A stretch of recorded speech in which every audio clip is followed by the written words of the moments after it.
આ વર્ષનો આ મેળો એ અદ્ભુત હશે અને આજ તકનો સૌથી મોટો મેળો થાય તે પ્રકારની વ્યવસ્થાઓ કરવામાં આવી છે. એની જોડે જોડે આ વર્ષે 11મી તારીખે સાંજે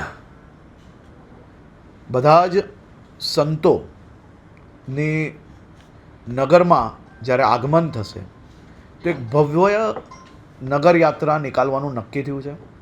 અને સંતો જ્યારે શિવરાત્રિના મેળામાં આવતા હોય તો સૌ ભક્તોની જે જવાબદારી છે, એટલે કે ભક્તો સાથે મળીને બધા સંતોને વિનંતી કરી હતી કે આ વખતે જ્યારે એટલો મોટો મેળો આપણે આયોજન કરતા હોઈએ તો અમને સૌના મનમાં ઈચ્છા છે કે સૌ સંતોનું સ્વાગત થાય અને નગર આગમન પહેલાં નગરયાત્રા નીકાળવામાં આવે.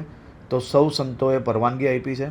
તો 11મી તારીખે હું પોતે બી અને બધા જ અમારા સાથીઓ સાથે મળીને બધા જ સંતોના સ્વાગત માટેની એક ભવ્ય નગરયાત્રાનું આયોજન બી કરવામાં આવ્યું છે.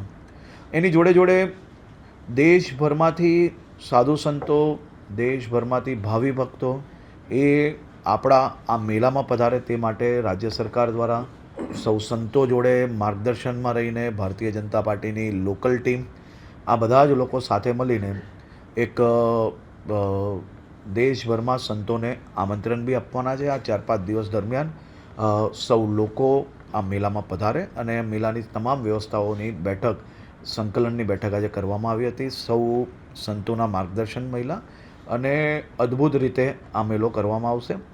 રાજ્યના સૌ નાગરિકોને, સૌ શિવ ભક્તોને હું વિનંતી કરું છું, હું સૌને આમંત્રણ આપું છું કે આ પ્રાચીન મેળો, અદ્ભુત મેળો અને ભવનાથના દર્શન અર્થે આપ સૌ લોકો શિવરાત્રિના મેળામાં જુનાગઢ ભવનાથ પધારો. જય ગિરનારી.